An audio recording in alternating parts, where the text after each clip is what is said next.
Well, let's talk to our China correspondent, Katrina Yu. She joins me now from Beijing. And of course, coal did take a large part up of what the president had to say, but he was very clear on the fact that he wanted to present a sustainable, developed China that could work with its international partners. That's right. He gave quite a feel-good speech. It was a bit light on detail, but he talked about how this needs to be a multilateral effort, that there needs to be working together, especially with developing countries, that the world needs to take a people-centered approach on this.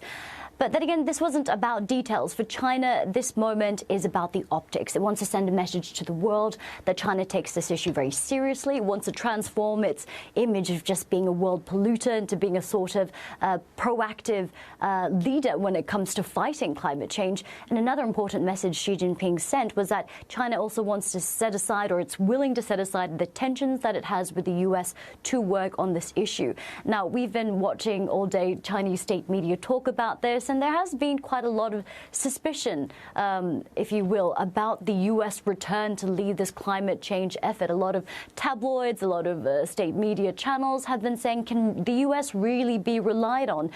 Because as we've seen, according to who is at the helm of the U.S., they haven't really been consistent in their message. And China, conversely, wants to send the message that they are reliable and can be looked upon as a leader, certainly as an equal to the U.S. And we saw Xi Jinping actually join another climate summit last week with Angela Merkel, the leader of Germany, and Emmanuel Macron, the leader of France, to talk about China's climate pledges and working with Europe. And also U.S. climate envoy John Kerry also came to China last week to meet with his Chinese counterpart and discuss working together on that front. But there are disagreements there. China believes that the U.S. needs to do more when it comes to helping poorer countries invest in cleaner energy and transitioning into renewable energy there.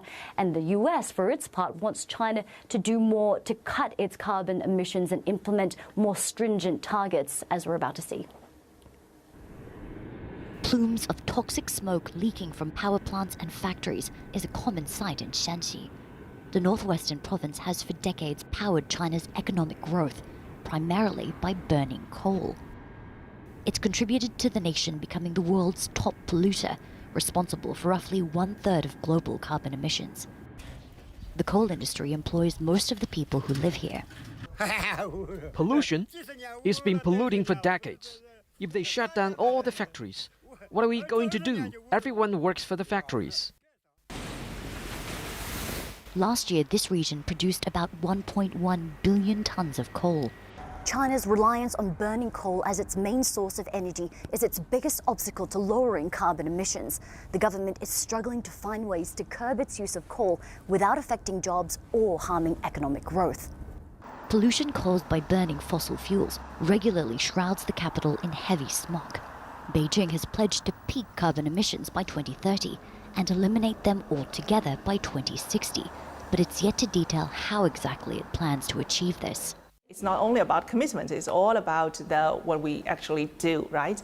In the next 5 years, we expect China can implement more concrete policies and to give us a more clear roadmap how they're going to achieve these two carbon targets. Increasing the use of renewable energy sources is crucial.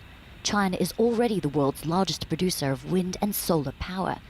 It's also the biggest market for electric vehicles.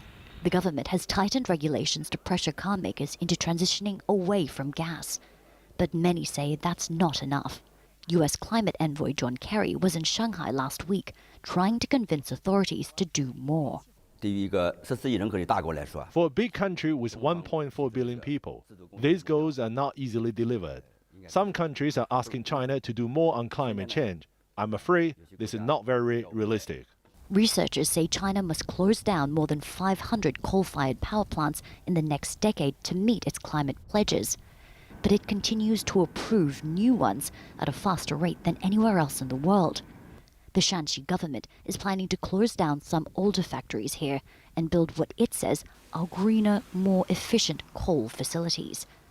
For some parts of China at least, it seems the road to clean energy will be long and slow. Beijing, at the top level of government, Xi Jinping and the Standing Committee, they seem to be sincere in their commitment, at least in their words. They've also said that China wants to use 25% non-fossil fuel resources by the year 2030 as a form of energy. But they face a lot of headwinds, as we've just heard from the local governments, from provincial governments who rely on coal and dirty energy for jobs and for the local economy. China also has a problem with its infrastructure. It's very rigid and it's very old, and it's not very good at accepting and using the renewable energy sources that are already there. On another front, China has also announced that it's going to build about 5 nuclear power plants, so that's another direction it's also going in. But all the environmentalists that we've spoken to, all the researchers here in China, say that for this to happen, for China to really move in the direction of achieving carbon neutrality, it needs to put in place more strict policies that enforce this transition to renewable energy. And they're hoping that we're going to see those details, a more detailed roadmap from the Chinese government before the end of the year. Thanks very much. Katrina Yu there, our correspondent in Beijing. Let's bring in